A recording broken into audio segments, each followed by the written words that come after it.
할렐루야.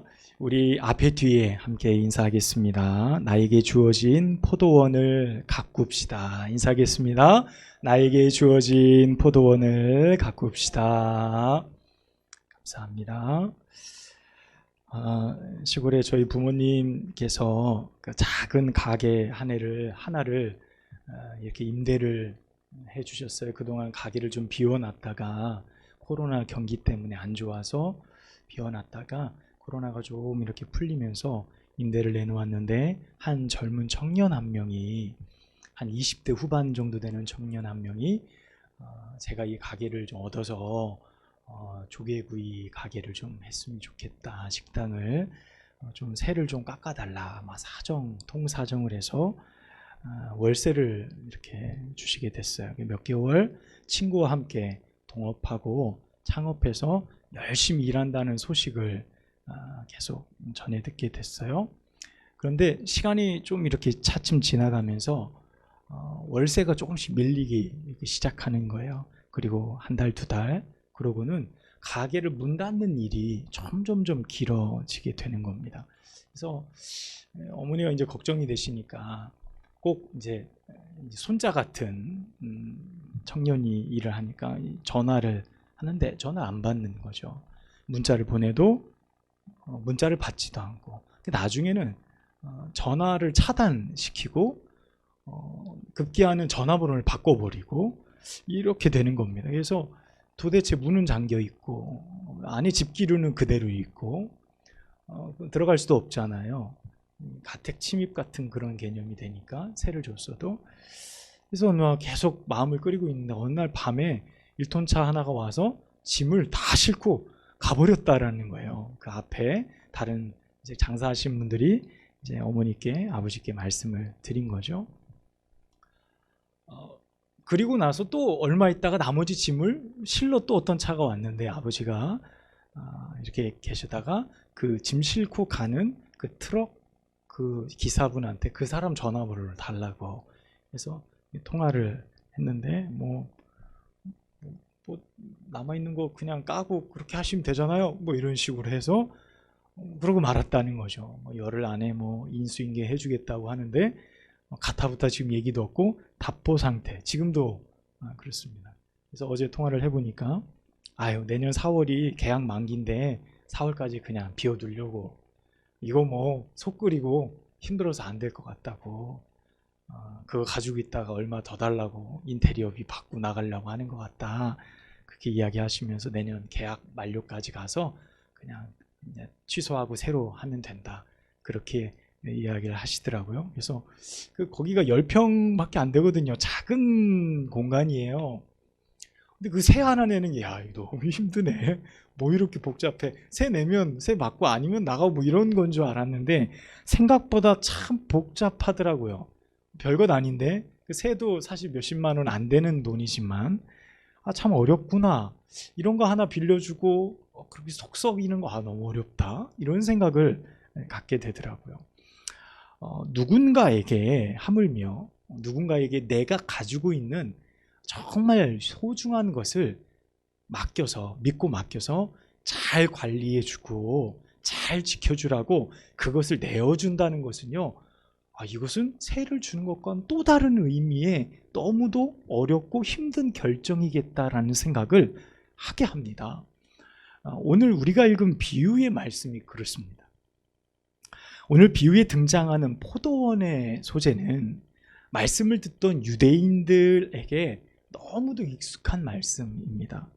당시 팔레스타인 이 지역에 토지를 소유한 유대인들 중에는요, 타 지역에서, 소위 그 가나안 땅이 아닌 조금 떨어진 지역, 타 지역에서 거주하는 사람들이 꽤 많았다 그래요. 그래서 그 가나안 땅 안에, 이스라엘 땅 안에 포도원을 가지고 있는 사람들이 농사짓기가 어려우니까 어떡합니까? 소작을 주는 거예요. 위탁을 계약을 해서 그들에게 그것을 내어주고 거기에 일부의 소득을 받는 형태로 내어주는 형태가 굉장히 많았다 그래요. 그러니까 예수님이 이 포도원의 비유를 이야기할 때 거기 있는 사람들은 무엇을 이야기하시는지 정확하게 알고 있었을 겁니다. 오늘 1절 말씀에 보면 주인이 포도원을 만드는 장면이 나와요. 정말 수고스럽게 산 울타리를 두르고 즙 짜는 틀을 만들고, 그리고 포도원에 망대를 지어서 완벽한 포도원의 환경들을 만든 뒤에 그 소중한 자산을 누구에게 맡깁니까? 가장 믿음직한 사람에게, 소출을 낼 수 있고 잘 관리할 수 있을 것 같은 그 사람에게 포도원을 위탁하고, 오늘 말씀해 보니까 먼 여행을, 먼 길을 떠났다라고 예수님이 말씀하고 있습니다. 자, 맡긴 뒤에 얼마가 지났을까요? 때가 이름에, 오늘 성경에는 때가 이르렀다라고 말하고 있어요. 그 때가 뭘까? 열매를 딸 때겠죠. 가을, 추수의 시기가 도래했음을 말씀해 주고 있습니다. 당시 유대인들이 살아가던 그 시대, 그리고 팔레스타인 그 지역 안에는요, 포도원을 만들고 나면 위탁을 줘서 그 다음에 바로 열매를 요구하지 않았습니다. 보통 언제 처음 소출이 생겨서 그것을 요구했냐면, 포도원을 위탁하고 나서 약 3년 혹은 5년이 지난 뒤에 비로소 첫 번째 소출을 요구했대요. 3년이나 5년이 지난 뒤죠. 그때 나름 어느 정도 거기에 있는 사람들이 자리를 잡고 열매를 거두고 그 이후에 소출이 풍성해지는 그때쯤에 열매를 요구하는 거예요. 어느 정도였냐면 약 소출의 절반 정도를 주인이 가져가고 나머지는 그 소작농이 갖게 되어지는 거예요. 그래서 종을 보냅니다. 그래서 무엇을 얻냐면 뭐 포도 그 과일도 얻지만 건포도도 얻어가고요, 포도주도 얻어가고요, 그 포도에서 생산해서 만들 수 있는 여러 가지 형태의 어떤 열매들을 다 주인이 가져가도록 종에게 명령해서 그렇게 그것을 취한다고 이야기를 해요. 자, 그런데 오늘 본문 내용에 보면 보낸 그 종이 어떻게 됩니까? 빈손으로 돌아오는 거예요. 그런데 그냥 돌아오지 않고 많이 맞고 상해서 돌아왔다라고 성경은 기록합니다. 자, 자초지정을 설명해 보니까 위탁받은 그 소작농인 사람들이 그렇게 했다라는 거예요. 자, 그래서 이 주인이 어떻게 합니까? 다시 다른 종들을 보냈어요. 그랬는데 어떻게 됩니까? 더 그 강도가 심해지는 거예요. 두 번째, 세 번째 보내니까 나중에는 보낸 그 종의 머리를 상하게 하고 능욕하였다라고 성경에 기록하고 있습니다. 우리가 수요 예배에 지금 사무엘하의 말씀을 나누고 있잖아요. 여러분 기억해 보시면 얼마 전 말씀인 사무엘하 10장의 말씀에 보면 암몬 족속의 왕이었던 나하스 왕이 죽었을 때 다윗이 조문객을 보내잖아요. 그래서 위로하겠다. 그래서 한운이 그 왕이었을 때 그 조문객들이 들어올 때 거기 있는 신하들이 뭐라 그럽니까? 우리를 정탐하러 오는 겁니다. 그렇게 해서 그 조문객들을 어떻게 하죠? 수염의 절반을 잘라버리고 입고 있던 옷의 엉덩이까지 옷을 다 잘라서 그들을 능욕하였다라고 기록하고 있잖아요. 이게 이제 이스라엘의 전통적인 어떤 한 사람을 능욕하고 무시하고 모욕을 주는 방법이거든요. 오늘 본문의 비유에도 그대로 내용인 거예요. 머리를 상하게 함으로 욕을 보인 거죠. 굴욕을 그에게 주었다라는 거예요. 이 말은 뭡니까? 내가 소작농으로 생산된 것을 주인에게 주지 않겠다라는 거예요. 철저히 이 모든 것은 내 거야 라는 분명한 메시지를 지금 주인한테 보이고 있는 겁니다. 자, 포도원 주인은 더 많은 종을 또 보내요. 그런데 대부분 어떻게 합니까? 죽이거나 모욕하거나 때려서 보내게 되어지는 겁니다. 자, 결과가 똑같아요. 그런데 주인은 계속 보내는 겁니다. 자, 이 비유를 보면 사실 이렇게 복잡하게 처리할 문제는 아니죠. 처음 보냈을 때 아니야? 그럼 한 번 더 기회를 줘. 그리고 아니면 어떻게 합니까? 소작농들을 바꿔버리면 돼요. 오늘 말씀해 보니까 어떻게 진멸했다 라고 성경에 표현되어지고 있어요. 이제 그들이 한 대로 그대로 진멸하고 갚아서 그들에게 정확한 값을 치르게 하는 거죠. 그리고 그들을 내어 쫓으면 그만이에요. 그런데 꽤나 많이 많이 여러 번, 오늘 성경에 보면 여러 명의 꽤나 많은 종들을 그들에게 보내주었다라는 거죠. 여러분, 이 말이 뭡니까? 이 말은 뭐죠? 더 많은 기회를 그들에게 계속 참고 허락했다라는 거죠. 계속 기회를 허락하고 계속 신뢰를 보여줬다라는 말이기도 합니다. 그 소장농들이 가난해서 그랬을까? 아, 그래, 먹고 살 게 없으니 절반을 어떻게 줘? 못 준다. 이런 의미였을까? 여러분, 당시에요, 포도원을 맡아 운영하는 대부분의 농부들은요, 어떤 사람들이었냐면 전문직에 있었던 사람들이었다 그럽니다. 그러니까 포도원을 전문적으로 맡아서 농사를 소작을 하던 사람들이고 대단히 부유한 사람들일 경우가 많았다는 거예요. 그러니까 가난하고 어려워서 그러지도 않았다는 이야기이겠죠. 자, 그렇다면 어떻게 해야 될까요? 9절 말씀처럼 해야 되겠죠. 너무도 당연히 진멸하는 거예요. 그들이 가진 것을 다 빼앗아 그들을 진멸하고 마는 거죠. 그렇게 해요. 더 참아줄 수 있는 문제가 아닙니다. 더 이상 자비를 베푸는 일도 아니에요. 이미 충분히 기회를 주었어요. 아니, 어떻게 보면 한 번, 두 번으로 좋겠을지 몰라요. 자, 그런데 말씀 끝에 보면 포도원 주인이 또 다른 결정을 해요. 여러분, 6절 말씀에 뭐라 그러죠? 자신의 아들을 보내기로 결정해요. 그리고 이렇게 말합니다. 내 아들은 존대하리라. 내 아들은 존대하리라. 다 보내고 나서 그들을 다 능욕하고 하니까 마지막 남은 내 아들은 존대하리라. 그런데 결과는 어떻게 됩니까? 결과는 참혹하게 돼요. 아들 오자마자 이는 상속자니 이를 죽여서 이 포도원의 모든 것을 우리가 다 차지하자라고 그들이 생각하고 그 아들을 죽여 포도원 밖으로 내던져 버렸느니라 라고 말씀합니다. 여러분, 그런데 그 아들이 죽고 나서 그 포도원을 관리하던 모든 소작농들을 진멸하고 주인이 또 무슨 일을 하죠? 또 포도원을 다른 사람에게 위탁하는 거예요. 여러분, 이 상황이 이해가 됩니까? 포도원을 차라리 주인이 맡든지 아니면 없애버리든지, 자기 아들까지 내어줘서 아들이 희생당해서 끝났어요. 그럼 이 상황 중에 이 포도원을 소작농에게 맡겨서 이와 같은 일들이 벌어졌는데 또 누군가에게 이것을 맡긴다는 것이 가당키나 해요. 그런데 주인은 어떻게 해요? 다시 이 포도원을 누군가에게 맡긴다는 거예요. 다시 이 포도원을 누군가에게 내어 맡기겠다라는 말씀이에요. 저는 예수님의 이 비유를 들으면서 고민을 하게 됩니다. 왜 이 말씀을 하셨을까? 이 비유를 하셨을까? 분명 이 비유는 앞에의 본문의 배경이 무엇이었냐면 성전 정화 사건, 예수님이 비둘기 파는 사람 내쫓고 환전하는 사람들 엎어버린 사건들 있잖아요. 성전 정화 사건 이후로 대제사장과 서기관들이 예수님 앞에 막 항의하죠. 무슨 권위로 이런 일을 하냐고 막 따져 묻는 말씀이 나와요.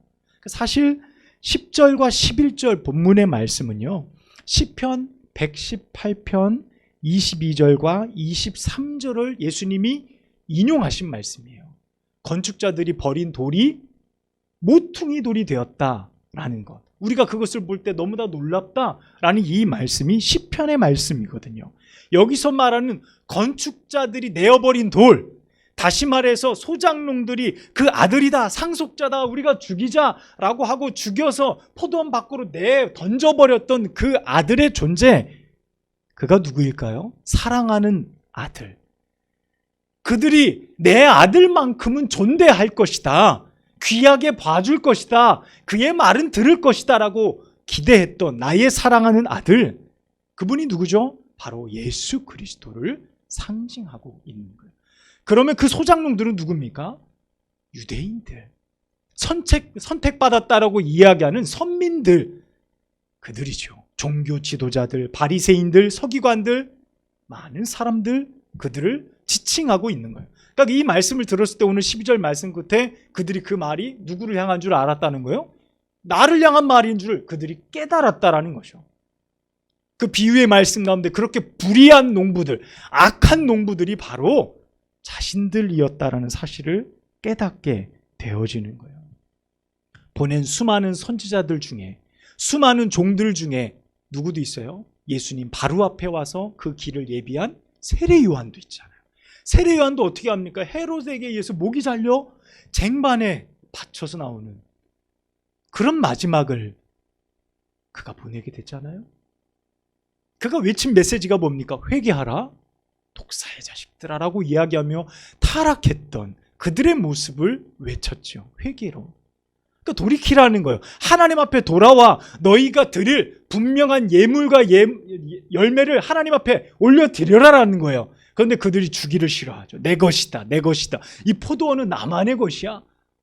하나님 앞에 돌려드릴 것이 어느 것도 없어. 하나님이 나와 회개하자, 내게 열매를 보이라라고 말할 때 그들이 보일 수 있는 것이 아무것도 없어요. 차라리 그렇게 말하는 사람들을 다 죽이고 때리고 모욕했던 그들의 모습. 얼마나 많은 선지자들을 그들 가운데 보내며 회개하고 돌이키라라고 하나님께서 기회를 주셨냐, 믿음을 주셨냐라는 겁니다. 자, 그런데 결국 그들은 자신이 가진 욕망, 그것을 앞세워 이는 상속자니 그를 죽여 이 포도원을 차지하자라고 결국 예수 그리스도를 십자가에 못 박는 그들의 결과를 안게 되어지는 거예요. 악한 포도원의 농부들, 하나님의 절대적인 신뢰를 받았음에도 불구하고 많은 기회와 많은 인내심을 하나님께서 그들 가운데 보였지만 그들은 결국 그들의 욕망에 빠져 하나님의 진노의 진멸로 그들의 삶이 끝나게 되어졌다는 비유의 말씀입니다. 여러분, 이 말씀을 듣는 지금 우리 이 비유를 우리는 어떻게 이해해야만 할까요? 여러분, 결국 불의한 포도원의 농부들은 끝내 심판을 받았습니다. 진노로 그들은 진멸당하고 말았어요. 많은 선지자를 보내시며 그들을 끝까지 신뢰하기를 원하셨지만 사람들은 그 신뢰를 무참히 밟아 버리게 됩니다. 사랑하는 여러분, 하나님은 오늘 우리에게 우리의 삶에 각각 맡겨주신 포도원이 있음을 알게 하십니다. 여러분의 삶 중에 여러분도 하나님이 보내시는 신뢰와 인내로 여러분의 포도원을 주님께서 바라보고 계신다는 사실을 깨달으시기를 축복합니다. 내가 정성껏 가꾸고 열매를 거두어 주님 앞에 돌려드려야 될 포도원이 여러분 각자에게 맡겨주고 주어졌다라는 사실이에요. 여러분, 그 포도원은요, 각자의 가정 속에서 반드시 열매를 거두어야 합니다. 여러분의 직장 속에서 열매를 거둘 수 있어야 됩니다. 여러분이 속한 사회와 이웃과 사람들 속에서, 관계들 속에서, 교회 공동체 속에서 하나님이 우리에게 요구하시는 열매가 반드시 있다는 거예요. 주님은 계절에 맞게 땅을 파고 거름을 주고 벌레를 잡고 잡초를 뽑는 수고를 우리에게 하라. 그것을 통해 열매를 거두라 라고 우리에게 말씀하고 계세요. 여러분, 거저 되는 것 없지요. 심는다고 자연스럽게 자라나는 건 없어요. 여러분, 열매를 거두기 위해서는 반드시 여러분의 가정과 여러분의 삶 속에 수고스러운 행위들이 따라와야 하는 것입니다. 우리가 어영부영 사는 사이 주님이 소출을 받으러 오신다고 한다면 여러분 어떻게 하시겠어요? 벌써 3년이 됐네? 벌써 5년이 됐네?